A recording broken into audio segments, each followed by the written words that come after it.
And Craig. God damn it. All right. This is the Huge Sack Podcast with Phil, Lance, and Luke. You guys want to say hi real quick? What's up? What's up, guys? All right. This week we have conference championships to talk about, and we are going to do our predictions for the Super Bowl. As far as next week goes, I think we're going to skip a week, and then after the Super Bowl, we'll have an episode out for that. We decided not to do the Pro Bowl this year. Maybe that's something that we can look into for next year. All right, let's jump right into the conference championship games. I think we're gonna start off with the 49ers and the Eagles game. This one to me, I'm gonna start on this one. This one to me was just kind of sad. One thing I will say is that it seems like this machine actually does need a competent quarterback to maneuver. I appreciate how good the 49ers team was throughout the season and the playoffs. They were definitely the scariest team in the NFC, in my opinion, as a Vikings fan. So I can't say enough about that team. They're structured in a way that they're gonna be continuing to play this good in the next coming seasons. That said, the Eagles played very, very good, and it was fun to watch. I'll send it over to Lance. You want to tell me what you think about this game? Yeah, I think like you touched on, obviously injuries on the 49ers kind of were one of the storylines of this game. Purdy getting hurt, obviously. I think Bosa got dinged up, Fred Warner got dinged up, so Philly was kind of playing half of a Niners team. That being said, nothing to take away from the Eagles. They continued to pound the football, and even if Bosa and Fred Warner were out, that Niners defense is still probably the best in the NFL this year. So, good showing on the Eagles, pounded the ball. Hurts was playing like MVP candidate like he was in the regular season, and Philly flexed on all of us and showed why they deserve to be in the Super Bowl. And yeah, I think that's all I got. Yeah, Luke. Yeah, I guess I apologize to all our listeners for lying a little bit on the 49ers being structured so well, which they are structured pretty well, but I know I've said in past podcasts that shit, I could play quarterback for them and they'd still win. Turns out that is not the case. Um, I do feel bad for them. They were damn near down to their fifth string quarterback, which would have been Christian McCaffrey.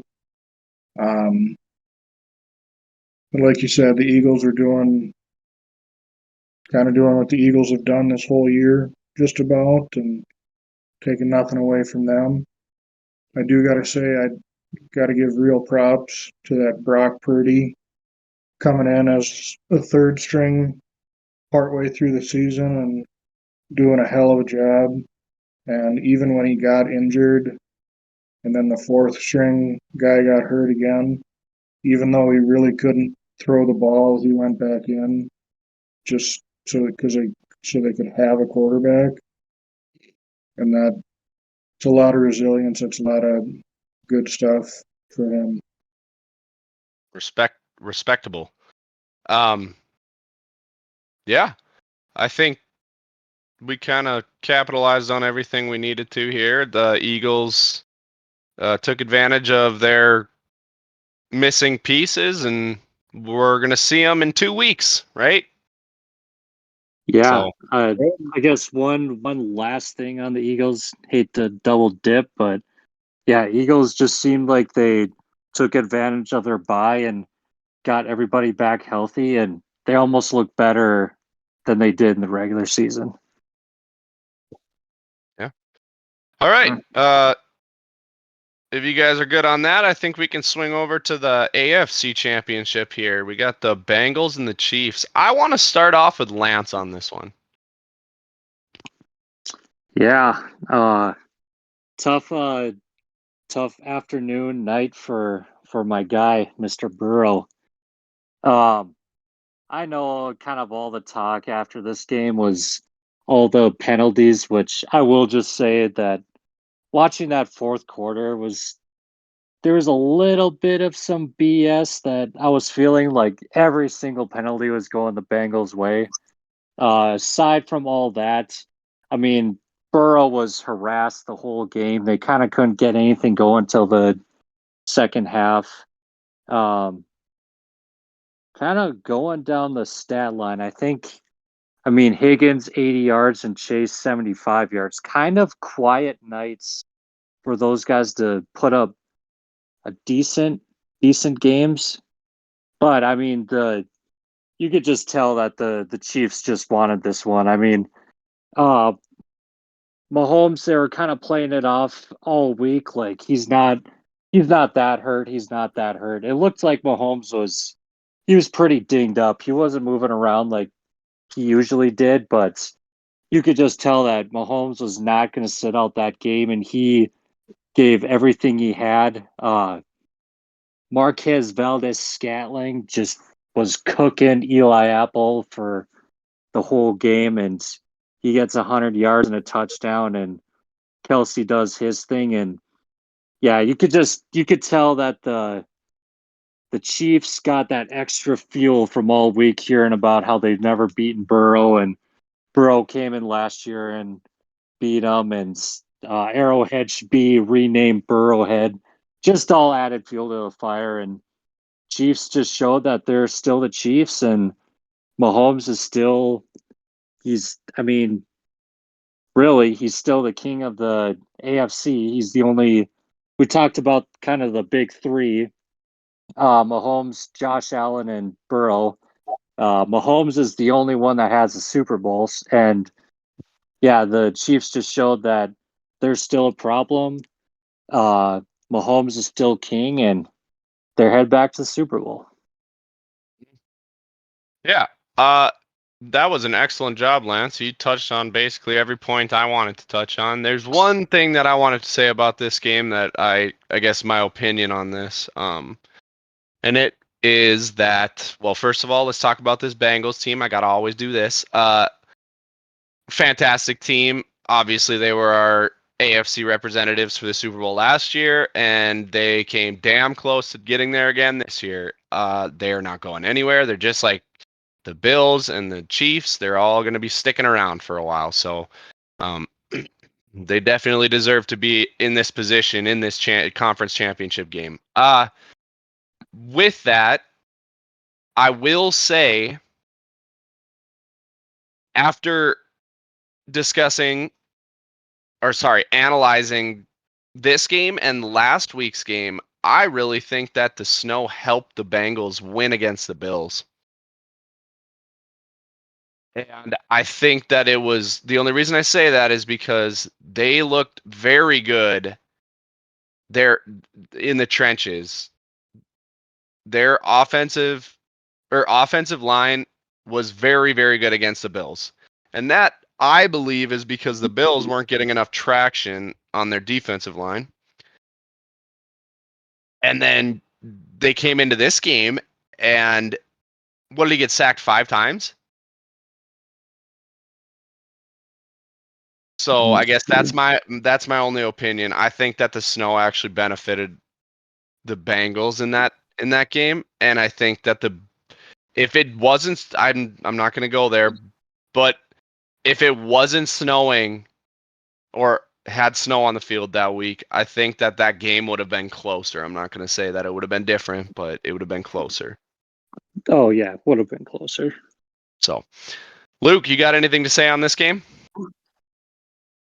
Well, Lance really touched on pretty much everything. Like you guys are saying, the Bengals are still a great team. Mahomes was definitely banged up. But like I had thought before, he was definitely going to still play. They had zoomed in on his feet, and you could see how tightly his ankles were wrapped. I'm the only one that chose the Chiefs, and I don't know if it's because of that with the penalty situation. Um, the only thing that I thought was iffy with that game was that basically a full play was run, and then they said, no, wait, we actually have to redo that play because of something wasn't set, which that was the only iffy part to me. But honestly, I thought the camera crews did an all right job, and they replayed pretty much all the penalties that I can remember, and it seemed like they're getting the calls right. That everybody's going to be mad at refs all the time. That's just the nature of the beast. Yeah. Yeah, I just taking nothing from Burrow. I'm gonna bet he beats Mahomes next year in at least one game. So Yeah. All right. Well, that was conference championships. I would say we can jump right into our predictions for the Super Bowl here. Lance, you want to give us a rundown of the scores real quick for? Yep. So with the last week, we all sucked last week. I'll just put it that way. Luke was the only one that got a single game right. So he's sitting alone up top with 188. Bill's got 186, and I'm still at 170. So we're gonna do some stuff a little bit different here this week. We're gonna score it a little different because it's the Super Bowl. So now, we're gonna run down. We're gonna do our predictions of who's we think is gonna win the Super Bowl, and then we're gonna do score predictions, which will have our spreads within them. And if you get the team correct, you get 5 points. If you get the closest spread, you get 10 points. If you get the correct spread, you get 15 points. If you get the score correct, you get 20 points. And then we have bold predictions or predictions that we have point totals attached to that we will be wagering. And we can either gain that amount of points or lose that amount of points. All right. So let's start right off the rip with Luke. Give us your scores for the fucking Super Bowl. do you want me to do the prediction too, or we're gonna do the prediction after? Prediction after. All right. Just do your I score. I think and winner, right? Well, yeah, that would be with it. Okay.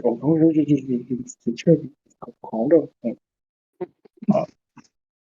I think that the Chiefs are going to win with a score of 32-28.